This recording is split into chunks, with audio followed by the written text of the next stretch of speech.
and welcome to the third edition of Movin'On Inside. It's such a pleasure to be with you all, and today we put the spotlight on maritime transport decarbonisation.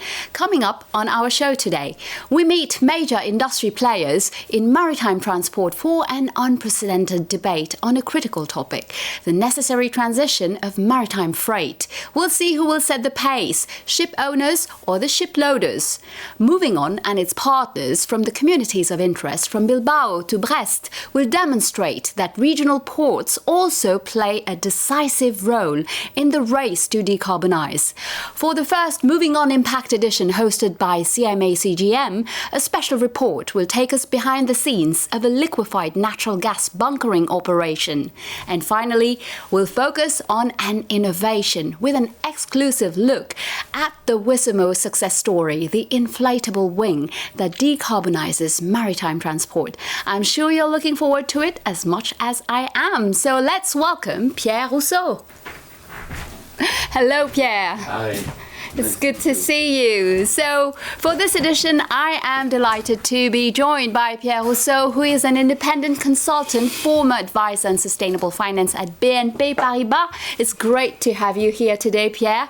And indeed, throughout the show, you will hear from our expert in strategic foresight, who together with Movin'On has explored the risks and opportunities that will shake up maritime transportation by 2050. So, Pierre, I'm thrilled to have you on the set for the next 60 minutes to discuss sustainable mobility. Are you excited? Yeah, same pleasure and a lot of things to share. Fantastic. So let's dive in. It's time for the expert debate.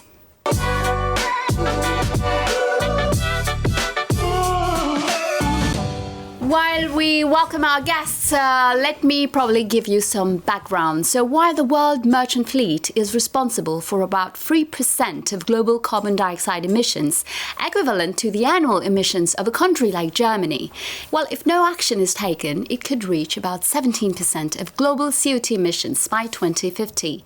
So there's no doubt that action is needed. But how? To explore one of today's most burning mobility issues, I'm pleased to welcome on the set Caroline Britz, who is the journalist at Mer et Maritime magazine. It's great to have you. Thank you. We also have Otto Stadt. So Otto, you are the Executive Vice President of Sea Logistics Kuehne Nagel. And on this side, we have Matt Stenson, Senior Sustainability Advisor at Maersk. And Pierre, of course, we already introduced you. So welcome to all of you. Before we get some of your insights, let's get some context first.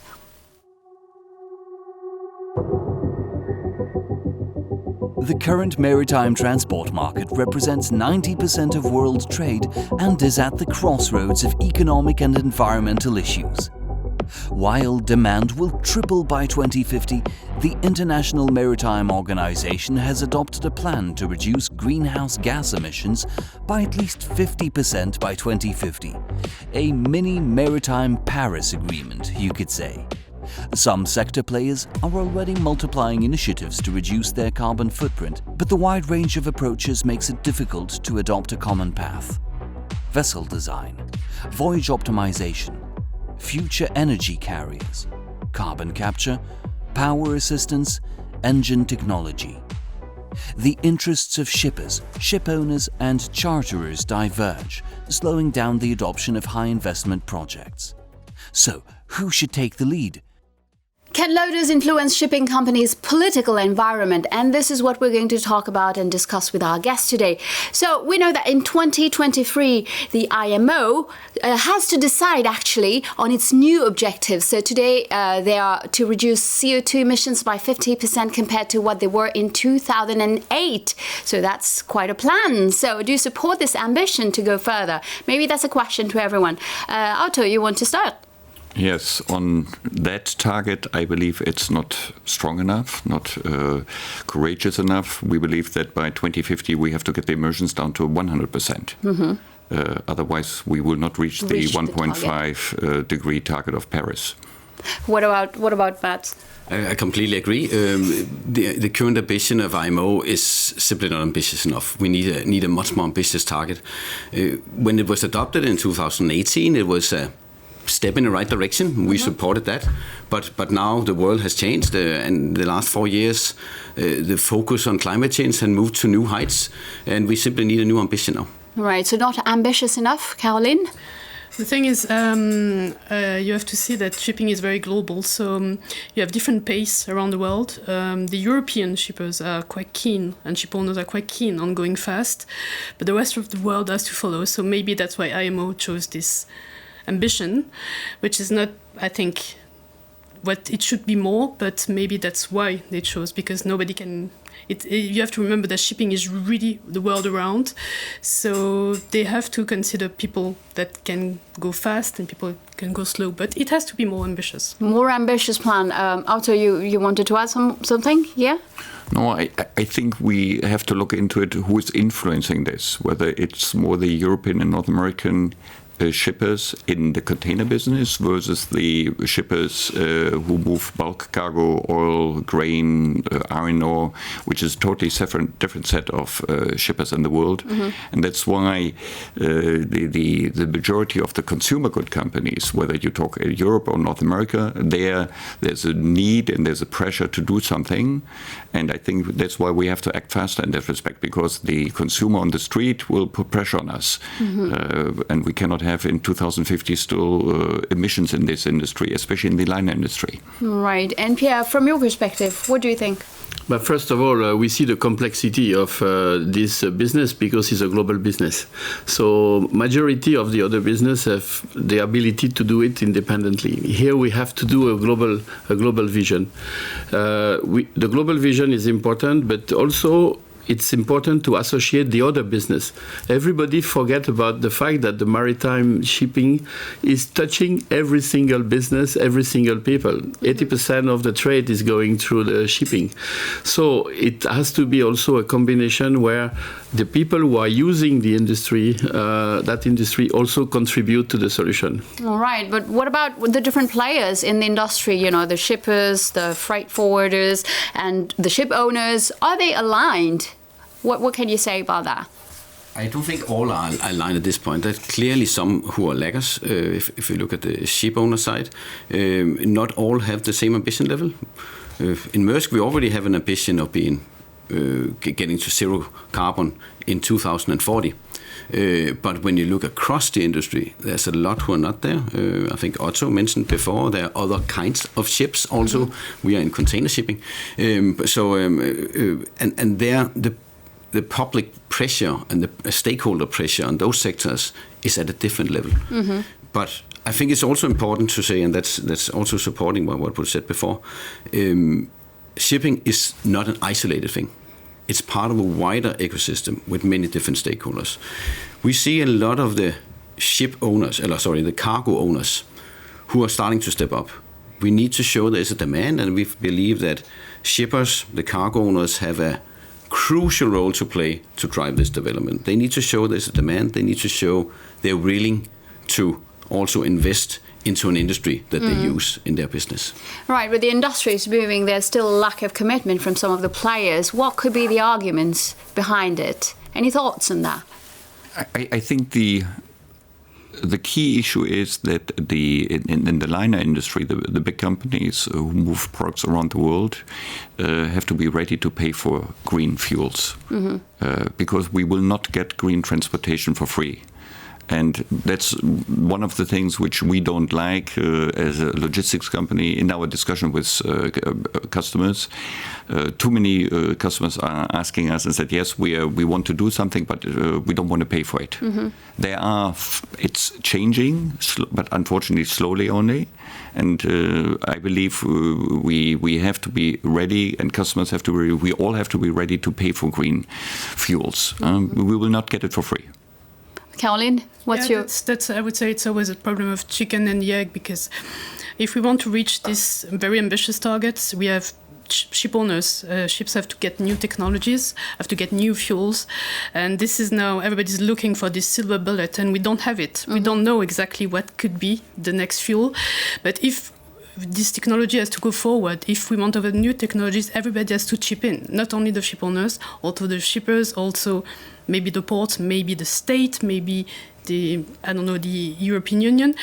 So this movement has to be created now because it's coming fast, and we won't have the technology available for everybody if everybody's not chipping in at the same time. And Pierre, it's not just about a question of money, right? It's money is part of it, and I think you can hear about that. We need to finance the transition. There is a huge transition to finance. It's about changing the technology. It's not just to change small things. It's innovation, technology. It's about also global. So we need to involve. We need to involve also the way to finance. So we have banks which are like BNP Paribas who finance the decarbonization and have program for that. They put 1 billion, but that's not enough. We have to bring all the other players from the finance industry. We need to create solution with the public sector, with the insurance sector, where we can create new tools in order to finance this transition.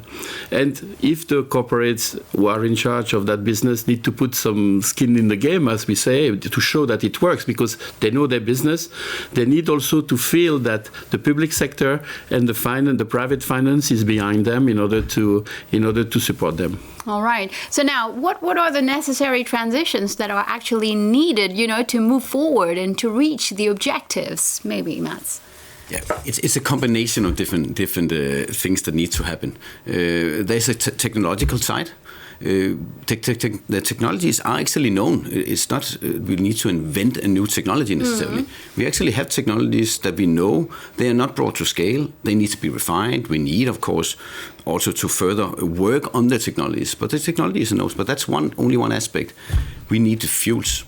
That's probably an even bigger challenge. How do we scale a global system, a global supply of a fuel that doesn't exist today, like green methanol or green ammonia?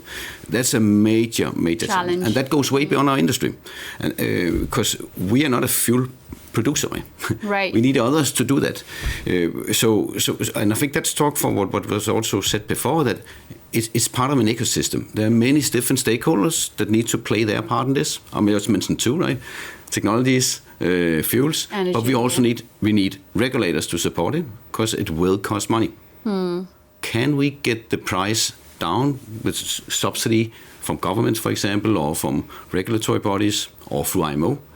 And then the last thing is the demand side, which is absolutely crucial. How can we get to a point where enough customers of shipping actually pay their part of the transition?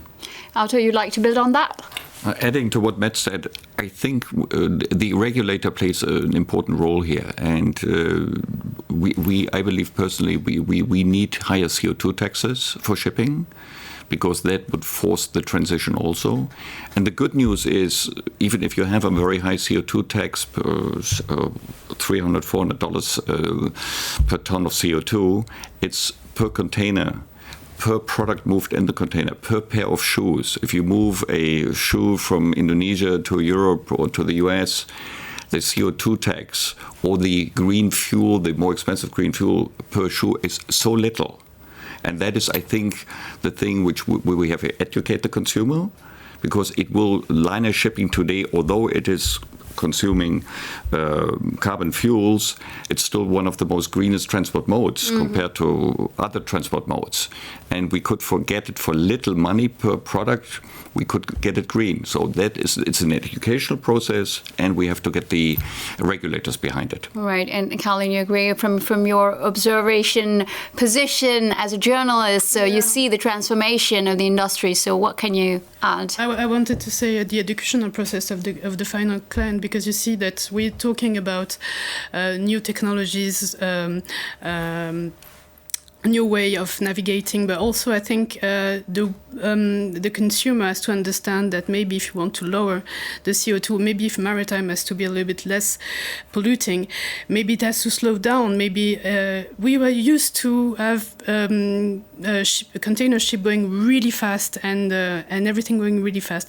But if the first thing to reduce CO2 is to slow down. So maybe it's a new way of thinking. And the clients also have to understand that maybe you had China, Europe in 55 days, maybe it can be 70, getting a bit slower, and it's a new way of thinking, because that's part of decarbonization too. I mean, everybody has to understand, from the ship owners to the end client, I think. Right. So how do you see the emergence of low carbon routes and shippers coalitions? Maybe if you could add on that. So actually, are there initiatives that actually could push shipping companies to accelerate solutions and reduce their greenhouse gas emissions? Yeah, I think some of those initiatives are definitely helpful. I think if you look at, for example, setting up green corridors, that can definitely drive that demand side. And I think through that we could probably prove that that setting up green corridors and have zero carbon transport will not hamper economic development and import and export, because it's an extra cost for sure, but it's still not a significant extra cost compared to what transport already costs today. So that could definitely help and pull things in the right direction, maybe accelerate things. Quick reaction maybe on that? On one hand, we support it because it could increase the use of green fuels, but on the other hand, you will have shippers in the world who will say, why can I only move it on that corridor, because I want to move it on every corridor. So then we could start to contradict ourselves.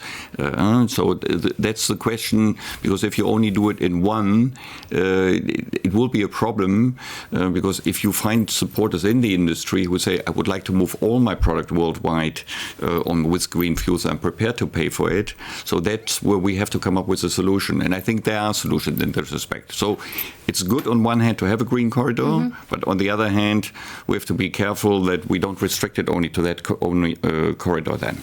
All right. I want to add a comment there, because you're right, you have a good point. When you look at what the customers of shipping and logistics, what they want, none of them have an ambition to decarbonize shipping for the first one, and none of them have the ambition to decarbonize one corridor.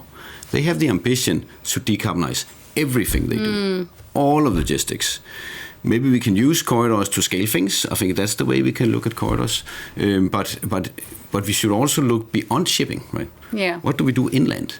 Can we have a more holistic view? We need to have a more holistic view, and we need to work on the inland part also, using electric trucks. We, for example, are starting to invest into electric trucks. Just invested into 400 electric trucks in California, and that of course needs to be then connected to what we already have on the ocean side, where, for example, could sail on biofuels today. In the future, actually in a couple of years, we will start to have vessels that can sail on green methanol. If you can connect the two, and then connect also the decarbonized warehousing, maybe electric rail, then you start to have these end-to-end corridors, and that could be more interesting for a customer of shipping. I think the problem is we often isolate shipping to be shipping. It's not. We need to have a more holistic view on how we look at things. So we were speaking about solutions. So what development models actually do you see in the long term, maybe in the short, medium, and longer term, that could accelerate? I mean, a short-term solution right now, which is available, is biofuel. So both adding, it's not only for shipping but also for the air freight industry, sustainable aviation fuel, which is available, but unfortunately it's not available in these large quantities. But we are heavily promoting this, and we are moving the first products with both in the air freight side with sustainable aviation fuel at a higher cost, and also biofuel on the shipping side. So that's a short-term solution. Because what Mats was saying earlier, all these green fuels, whether it's green methanol, green ammonia, bio-LNG, whatever will be there, it's not available in the next 2, 3, 4 years. It will only be available in a larger scale in the next 10 to 20 years. So it can be quite tricky to plan ahead while the alternative are not there. We need interim solutions, and there are interim solutions available today. And once they are being taken on by customers, that would automatically create scale for the new fuels in future. Yeah, I think short term it is in the same direction as you say. We have solutions already, for example, biofuels for different modes, starting to have electric vehicles, for example. I think short term it's really about further scaling that. And really showing there is a demand. I think it's about the customers again play a crucial role in showing that demand. I mentioned it before, but I think it's really, really key to this. So that's more the short-term thing. Further refine the technologies, start to bring them to scale, show there is a demand for it. If you look then more mid-term, then it's more about getting regulations in place who can really support this development, bring down the cost, and then further scale. If you look long-term, that's too late. I think long term, we need to solve this, start to do this now. Today, and short term, mid-term is the issue. Right. More proactive, yeah? Yeah, we can only agree on that, and I think we will insist again on this. Is the interaction? The solution will come by operating solution that need to be implemented as we move. If we wait until 2050 to find the final solution, it will be too late. And we need to innovate. We need also to work with the other industries. So that means hydrogen will be important, ammonia. So we need definitely to open to other industries. So the collaboration the ecosystem that we talk is very important. And also we need to include everybody. So not only the big company who have probably more resources, but the smaller company need to be there, and the port which are this connection between the ocean and the land are becoming more and more important, and maybe there are new business models that can be deployed and emerge because we are doing things differently. We will use different type of fuel and we can combine. I think later on we will have an example with Brest. So this kind of initiative can be replicated. So and all we are. And this is where people like regulator have an important place to play, but also governments and also finance, because if they can follow and bring the finance behind that, it will accelerate the process. All right. So what kind of dynamics do you see on the field? Do you see this, the different stakeholders coming and sitting together and trying to find solutions together? What do you see? When we talk about transformation, I think it's about doing things differently than what we have done before. I see one big blocker of real development is that we have a really short-sighted business cycles in our industry. We're probably not the only industry. I guess most industries have that. Yeah. Where you look really short-term, a long contract can be 3 years. How can you solve a 30-year problem or 20-year problem with a really short business cycle? We need to innovate the way we work together. It should not be transactional. It should probably be more partnering. Partnering up to scale things, accepting that we should look at procurement different ways. If procurement is purely about cost, how can you then mitigate higher costs? Absolutely. That will need to be thought differently and be built into relationship. And then I think it's about those who are willing should do that and start to show that this is possible. Right. And then we'll get the rest on board. I don't think we can get everybody on board. Right. There is an important point, is that we have always addressed the decarbonization as a risk issue. And we see this as a risk to handle. We need to look at this as a risk, but also opportunities.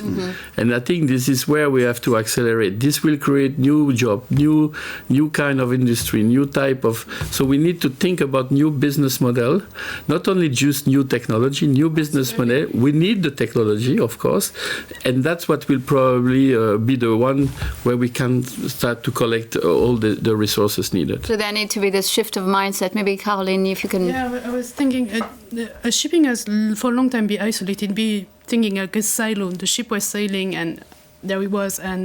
But I see now initiatives, especially in Northern Europe, which is more keen on doing that, where you have engine manufacturer, ship owners, shippers, ports, state, coming together, working together on long-term, let's say 5 to 7 years, because that's what you need when you want to innovate, and that it's not going to be other way because there's so much at stake. So everybody has to work together, and ship owners have to stop being in such a silo that they've been till now. I mean, not all of them, but some of them are moving faster, and some of them needs to be convinced. All right, so there's still some work to do. But maybe one final question. How will the trade-off between the CSO strategy and the financial objectives will be made? Is there even a trade-off that we're talking about? Maybe, Pierre. But first of all, each company has a balance sheet. So the balance sheet cannot be used and empty, so there is no more business. So I think the fact that we need to do a trade-off, no, it's we know that we have to go to that direction, and the 1.5% degree is there. So what is important today is to find a solution where, of course, the people will use the balance sheet, but also they can get support of balance sheet in order to put this plan. Those plans of transformation are also public. So bringing and combining public money with private solution is probably the way to go in order to support. If you ask those people to take everything in their own balance sheet, their business will disappear. Right. So it's impossible. The transformation that our friends here have explained is massive.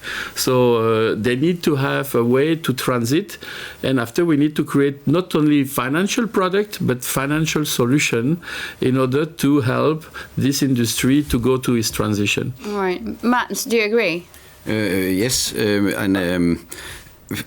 when we look, there's of course a trade-off between short-term finance and investing a lot of money into a new thing. So that's a major challenge.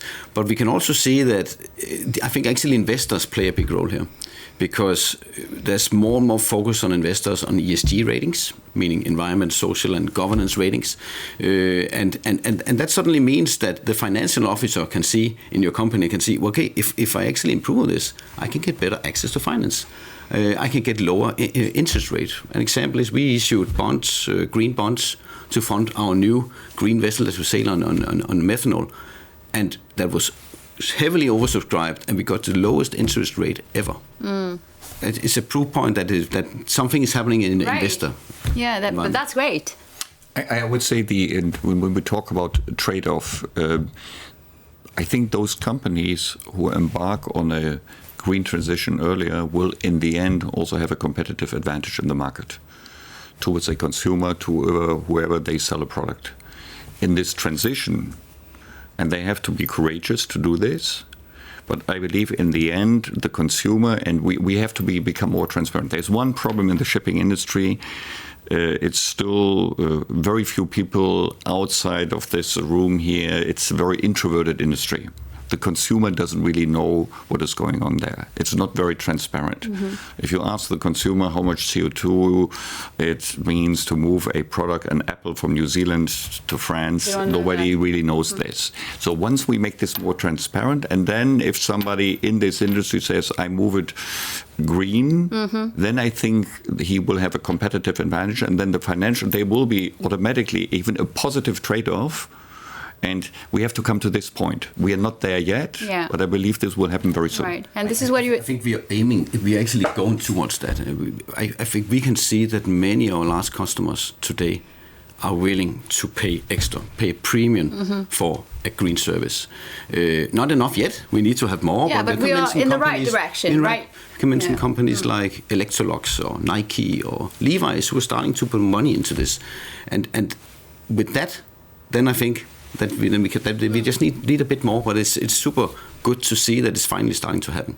And coming back to what Arthur was saying, Caroline, more transparency in the industry will help us also as journalists to do our jobs better and inform on this topic. Absolutely, because it's true that we, as a journalist, I could see that there are many things announced by the shipping industry, being green and everything, and I'm spending a lot of time fact-checking that. But I also know that because some announcements are not as green as they look. As they seem. Of course, and but that's the rule, that's the game. But I think shipping has the power. Shipping is in the shadow, and I think it's bad because shipping is very important, and everybody should know about shipping.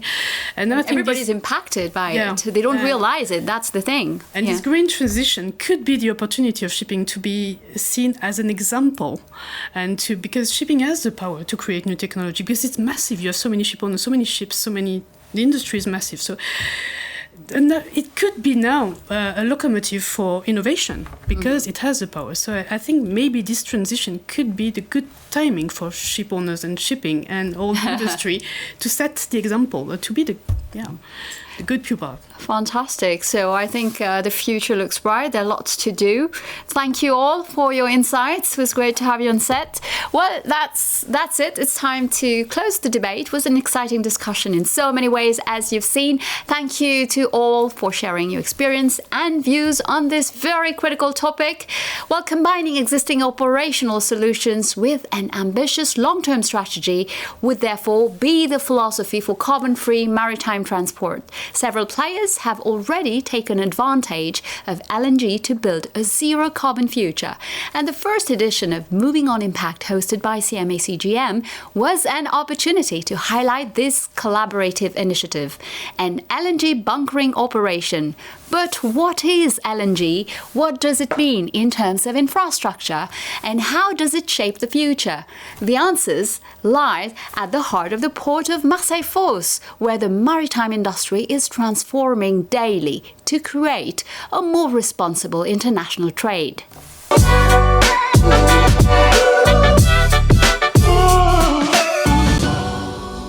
A look back at an exceptional day.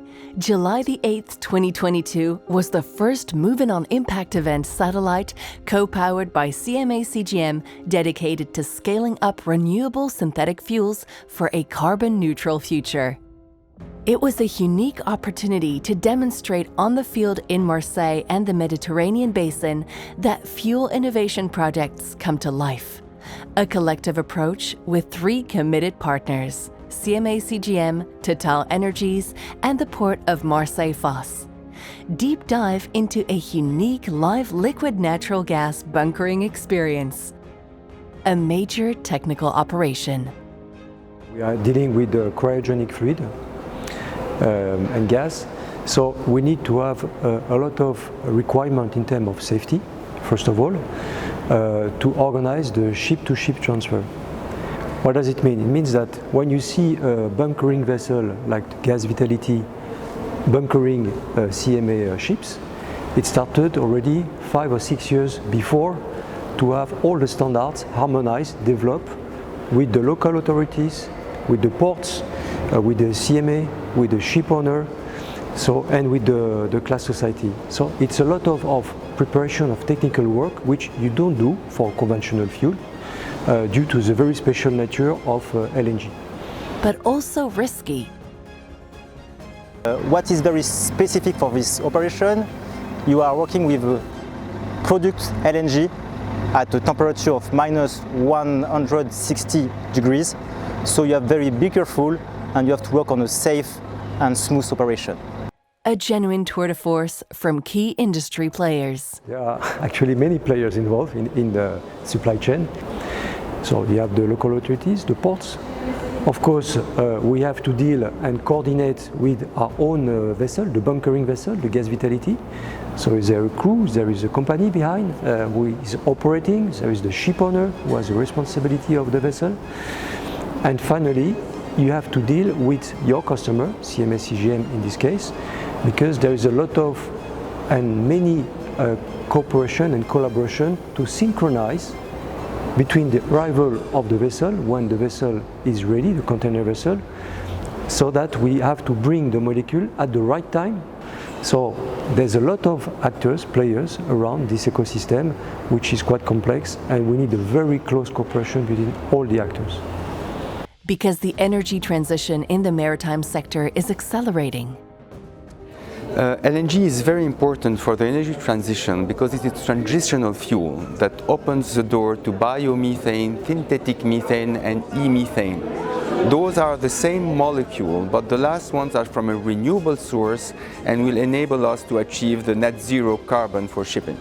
Ship owners and energy companies invest in the future with new alternative fuels. Shipping will need all solutions to decarbonize its sector. So e-methane, synthetic methane, but also green methanol will be needed for the shipping. And we will be looking at all the sources of renewable energy with our partners in order to reach our targets of net zero. Ports also play a decisive role in the carbon-free race. It is really in the heart of our strategy to work on these alternative fuels.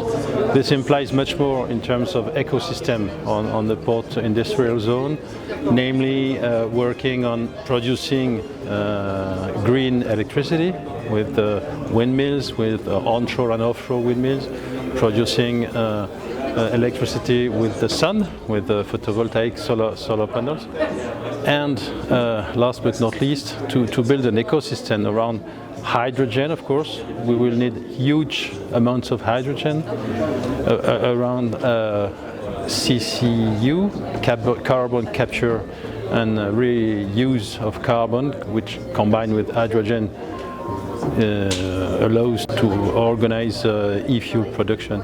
And this is really the future, and this is the main challenge of all the ports in the world, to be in advance on these new energy solutions, on this energy transition. These bunkering operations are the perfect example of a solid collaboration between different actors of the French maritime industry and the local port authorities.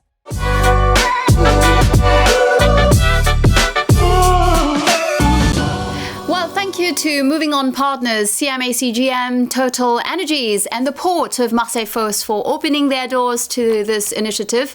Well, and Pierre is still on the set with me. And gentlemen, so you are both actually involved in a Moving On communities of interest where you focus on sustainable mobility at the port level. So in particular, those of Bilbao and Brest. So Ekaitz Lopez, so you are the Economic and Finance Director of Bilbao Port. Thank you for joining.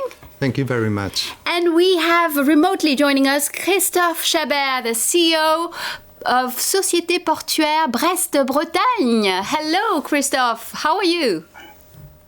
Hello, very well. Fantastic. Thank you for joining. So as you have just seen, right, so this report illustrating the importance of ports in the energy transition sector, I'm sure you must recognize yourself in the statements that you have heard in this report. Just to quote the CEO, Hervé Martel, who says that it's really at the heart of their strategy to work on these alternative fuels, which is really, it means a lot regarding the marine industrial zones ecosystem and the main challenge of all the ports in the world, whether Marseille-Fos or your ports, would be really to go ahead of these new alternatives, these new energy solutions and this energy transition we're talking about. So I'm sure you would like to say a few words about it. Okay. Yes, thank you very much. And well, we completely agree with this approach. I think that alternative fuels are in the heart of our strategy as well. And we understand that we are energy hubs and that we have to be able to attract as many investments as we can to deploy alternative fuels in our port, because these alternative fuels will be new services for the ship operators and also for the ship loaders. And if we want to remain competitive, we have to do it. We have to be able to attract the investments. And also we have to become green ports or greener ports, also doing the port authority itself has to do its investments as well. For instance, deploying onshore power supply or hosting and investing in renewable energies. So we all have to contribute and deploy as many as alternative fuels as we can to remain competitive. And Christophe, I'm sure that this must resonate from your perspective too. Yes, of course, it's very important. I think all of you heard about the French President Macron, who inaugurated the first wind farm, offshore wind farm near Nantes-Saint-Nazaire yesterday. And during these inaugurations, he insists on the importance to develop on to have the port in the middle of the energy transitions for maritime transport. And I think we have we not only one solutions, but we need to be a hub for energy transitions. And in this hub, we have the development of the marine renewable energy. We have also everything on the shore connections, and of course, the capability to answer to the customer regarding the change of fuel and to develop some new solutions like biofuel, bio-energy. And it is a complex whole strategy pushed by the French state to be in the middle of all the transition energy.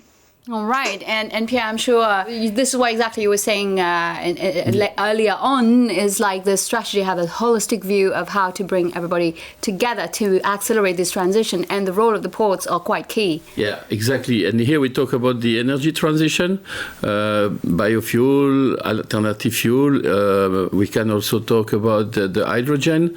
So, but we see what is important to understand is that it will not be limited to the transition energy.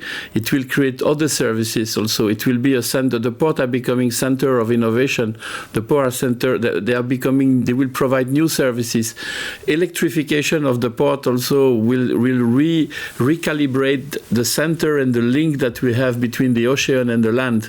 So there is a displacement from the land economy, which was very land focused, to an economy which is displacing, and we see that with the energy already, which is displacing some of the resource with the ocean. And you can imagine what is the link between the ocean and the land is the port. And we talk about the big port, the large ports, but we need also to integrate regional ports and small ports who can play an important role with the city where they are located. Yeah, huge responsibility. Yeah, you wanted to add something, Kate, on that? Well, I think that we understand that energy and infrastructure are like two faces of the same coin. I mean, they complement very well. Mm-hmm. So the energy transition, in part of it, it's going to happen in the ports. And because we also are distribution centers for the ships, for the trains, for the trucks. So as multimodal platforms, I think that we can make a huge contribution to decarbonize the logistic chain and also help to decarbonize our region, our economy with these green hydrogen projects that have a huge scope. So I think that, yes, we are in the middle and we are part and have to be very proactive in this energy transition. All right, so both of you are working in different communities of interest with Movin'On. So I would like to learn a little bit more. I know that it's on Brest, it's on LNG and cold ironing for Bilbao. So how are you addressing this issue, with the support of Movin'On? So can you probably share with us what makes this approach actually quite different from what we've seen, and what are the added values for the ports? Kates? Okay, I think that joining Movin'On for us means connecting with lots of stakeholders and key players, but with a wider range than the port community itself. I mean, we are opening to understand and to have a prospective vision of where not just the maritime sector is going, but the mobility, and that it's giving us very trustful relationships, and giving us the idea of what the trends are, what the changes are, and connect with all of them. So when there is a transition, we have to change inside in our organizations first and work together in our organizations, but also open to other to the whole port community beyond and even beyond. And so that's the idea, and they are giving us a lot of value in that right sense. And from your perspective, Christophe, in your community of interest, you worked on the LNG topic, so can you tell us more? Yes, at the beginning, we needed to define what will be the best solutions for the fuel for the future, because it is not only a Brest question, it is an European question, and we need to work with all the customers. And what we really appreciate as soon as we work with Movin'On, it is a customer approach, That means not a theoretical approach, because we have a community, because there are some people like Total, we have some people like CGM, there are some people like other Arbor. We can have a whole approach, and that is the first thing. But the thing, yes, it is a community, and it's a community with customer, just to define what could be the good solutions. And the second point, it is the people who are inside Movin'On are not only here to do a think tank, to make some networking, but also have the capability to do themselves some studies, to give a good view of the work. And we have the both, and that is very important to have the both, the community, but also the knowledge of the people who are working at Movin'On to give a clear and practical analysis of the situations. All right, and Pierre, this is what you were saying actually, is to bring all the players on board to find the right solution. You were speaking earlier on about like working with companies, young companies that have solutions. So this must absolutely resonate. Yes, exactly. And I will probably focus on 2 points important. You can imagine, you see all this development innovation, we need talent.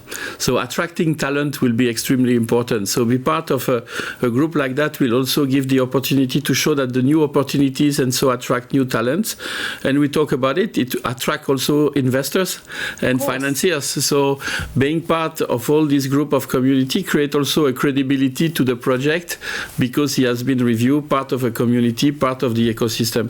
So resource like talent and money are the two key elements that will make it also successful, and attracting other type of business also after that, in creating a real ecosystem, which is generating different cash flow, different activities, and the port are reinventing themselves. Right. So it's extremely important. Everything starts with the energy, and then after that you have all the rest which will follow, innovation, technology, new services, activities, and this is growing the city which is close by. So it's really what we need also, very important, the support of the government, the local government, the general government, need to support this kind of initiative, because it's also a heavy infrastructure need to be put around. To be able to put it together.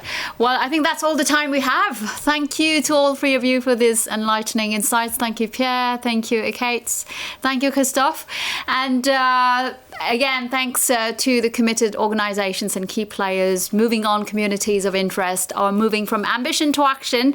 And if you think that those discussions have got you thinking and you'd like to learn more, feel free to join this community of interest. Don't hesitate to contact them on the Movin'On Connect website. And because Movin'On is all about adventure and innovation, we couldn't resist taking a look at one of the most emblematic, the Wizamo, the inflatable wing that decarbonizes maritime transportation.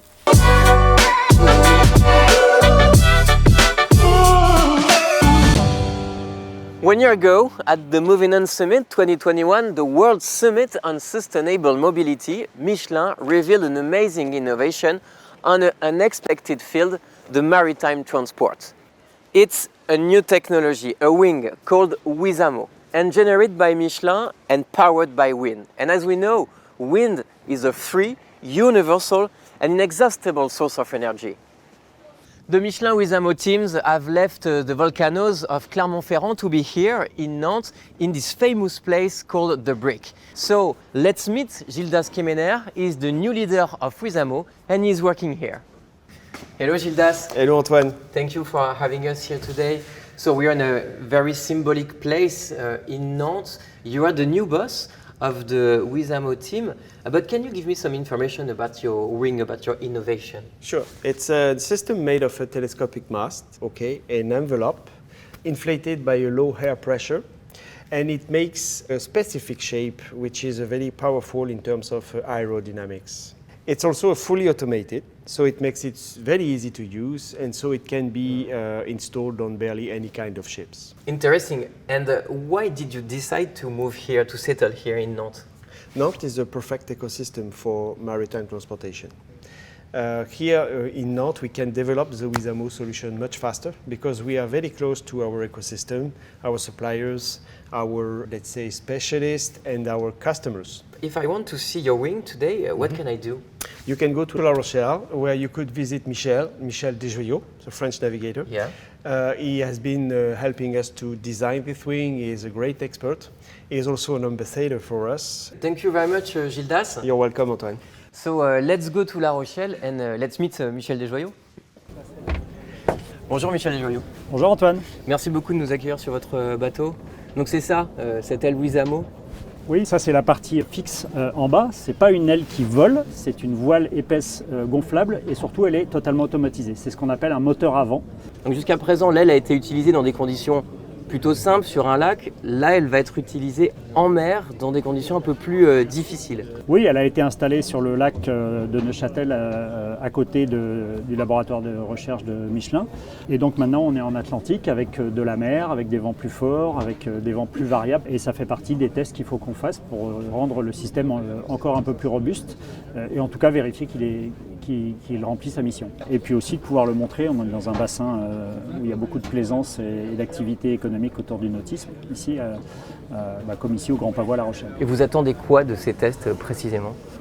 Ce qu'on attend, c'est de confirmer l'intuition que l'on a, que le système est très intéressant justement parce qu'il est en apparence simple, même s'il est très sophistiqué parce qu'il y a quand même un peu d'intelligence derrière, et qui vont permettre de rendre ce système accessible à tout un chacun, que ce soit sur un voilier de plaisance, mais surtout, puisque c'est la volonté de Michelin, à aider à la décarbonation du transport maritime, donc que ce système-là puisse être installé sur des cargos avec une interface qui soit très simple, parce que l'équipage il a plein d'autres choses à faire que de régler une voile.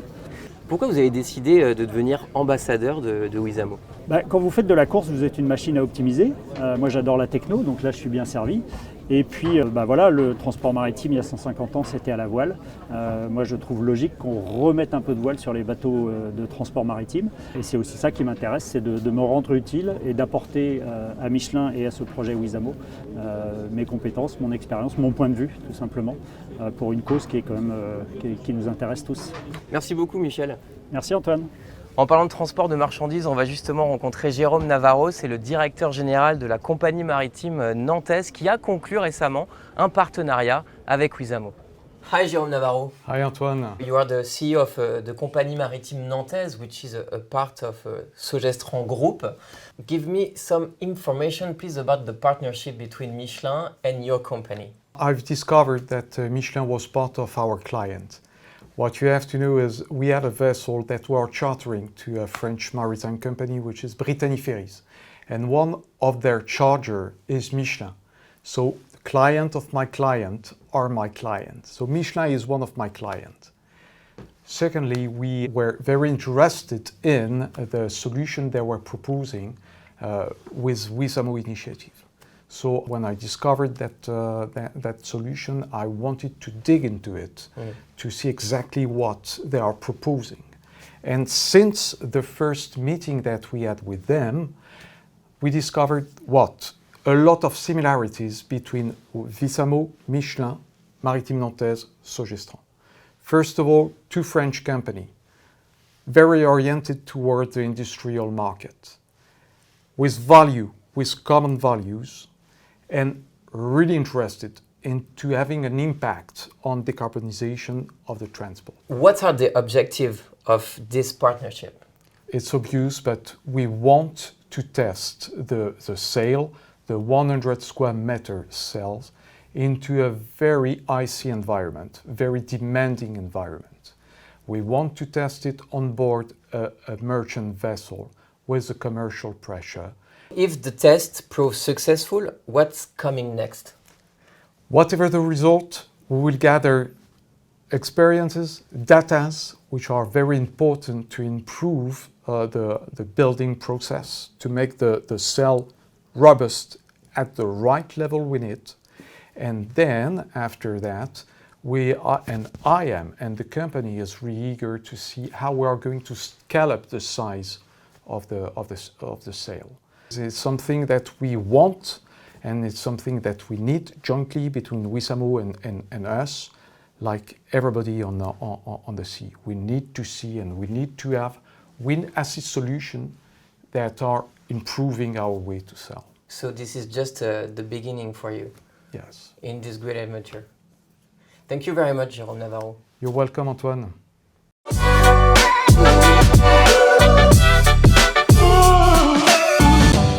Design has always been important in the field of mobility, sleek in aerodynamics. This is really exciting, the Wissamo wing. Pierre, what do you think? This is really inspiring. Yeah, really inspiring that I would like one on my paddle. So okay, you will go fast. To go faster and probably to use less energy, because that's the purpose. So I think this initiative is one good example of an industrial company who try to develop innovation. We do need innovation in order to create the opportunity to tackle the decarbonization, and this is a good example. What now we have to look at is really to see if this kind of industrializing this product will be possible, and not only industrializing but also to make it economically viable. So it's not just to create a new technology; it's also after that to create the right business model in order for the operator to use it, to implement it, and to get a benefit. I understand that we will save 20%, we will reduce by 20% the cost of fuel. So by reducing 20%, we need to provide an incentive, because we do contribute to the good of the planet. So is it a carbon credit? Is it something else? I don't know. But we need to create a model, a new model of operating that will incentivize the operator. And then we have to make sure also that after that, we can industrialize the production of such kind of boat, and for everybody to benefit it in order to maximize the benefits of such kind of innovation. All right, so we're looking forward to see more of this on our seas. Thank you, Pierre. Thank you. It was great to have you on the show today. And thank you to all for attending the 3rd edition of Movin'On Inside. Thank you for your feedback, interactions, discussion, and of course, your input on our social media networks. I would like to thank our Movin'On partners who took part and actually offered us today thought-provoking insights. You can, of course, watch the replay on the Movin'On Connect website. I look forward to seeing you soon for the next episode of Movin'On Inside. In the meantime, stay tuned on Movin'On Connect to follow the progress of all the topics and projects that we covered today, from the ports of Brest and Bilbao to Wissamo and more. Thank you and goodbye.